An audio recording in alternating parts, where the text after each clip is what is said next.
Hello, everybody. This is Gareth Cahoon Speaks back here with another video. You can always look me up on my website at www.garethcahoon.co.uk or on any of my social media sites. I'm on Getter, Instagram, X, Truth Social, and uh, so I'm going to uh, read you tell a poem that I wrote a few years ago. My consultant in Musgrave chose me um, when she was asked to pick uh, someone that would be able to go and speak to 16, 17-year-olds about the dangers of road traffic accidents. And the reason I'm doing this post is because the road accidents haven't stopped. In fact, you hear of one nearly every other day of tragedy where people lost their lives. And I am so blessed and highly favored that the Lord seen fit to let me live at all after my accident, which was horrendous enough to leave me paralyzed from the shoulders down. But whenever I was asked to do the roadshow consisted of a assembly hall full of about 1,000 kids. And first of all, there would have been a doctor spoke and hold his side of the story.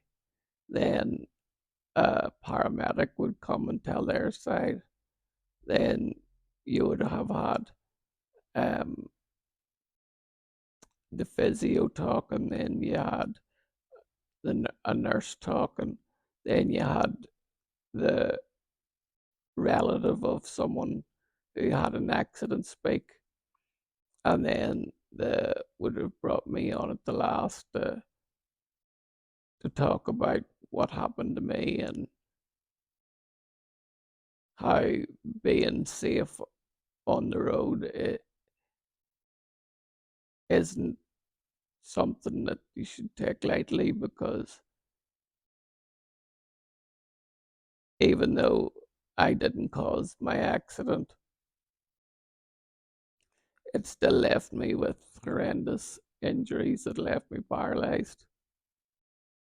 So I know the dangers of the road all too well. And uh, whenever I was asked to speak, I didn't know what to say. So I'll basically tell use what I would have said to the roadshow, the children there. And I wrote a poem, so hopefully you'll like it. It goes like this. The story goes, I just turned 18 when my body was left there at the scene. The car was a wreck. It had gone up in flames. At first, I was the one that everyone blamed. The whole country thought that I was driving. To their own conclusions, they were arriving. But the truth is that the policeman who pulled me out said that it couldn't have been me and that there was no doubt. But I had been left for dead, and I wasn't dead, but disabled instead, paralysed from the shoulders down, and told I was lucky that I even come round. But I don't call this lucky, this life that I'm in.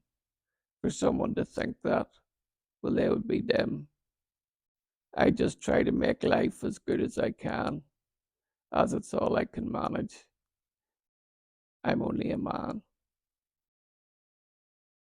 And then whenever I would have said the poem, I would have spoke about some of the things that go along with being paralyzed from the shoulders down. For instance, um, I have a suprapubic catheter, which comes out from my stomach. I also needed a baclofen pump because my spasms were such at high levels that I couldn't even have sat up in the chair or in bed without rocking myself out of it.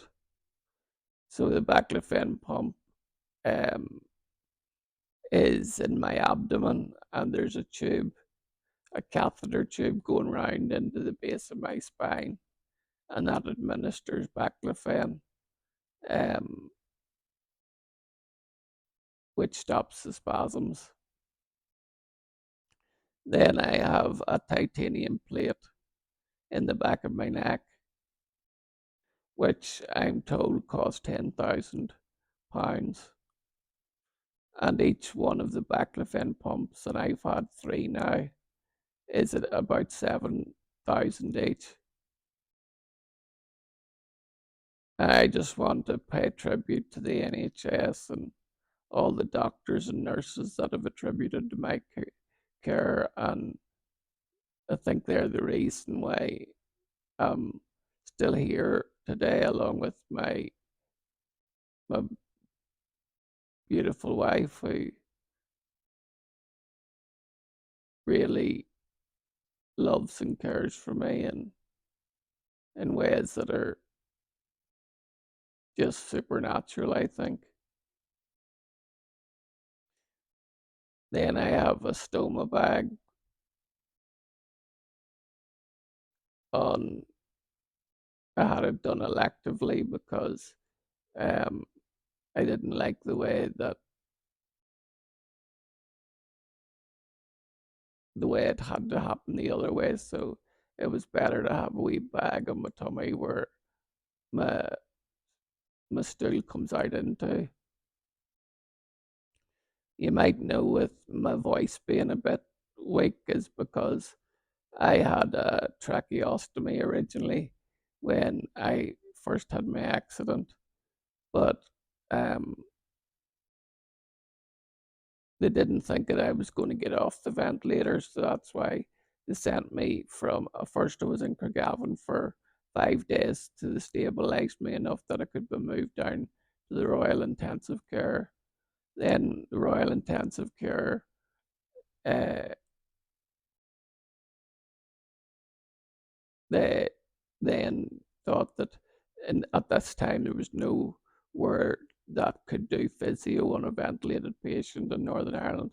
So I was transferred over to Southern General in Scotland, which is now, I think, the Queen Elizabeth Hospital. And the work they done was amazing, and they got me off the ventilator.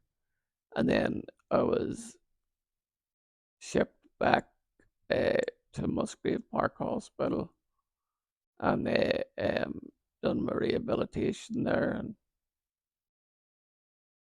the brilliant thing about it was that I got out before the end of the year, which is amazing. I just thought it'll give you a bit of insight into my life and what it entails every day for me to get up and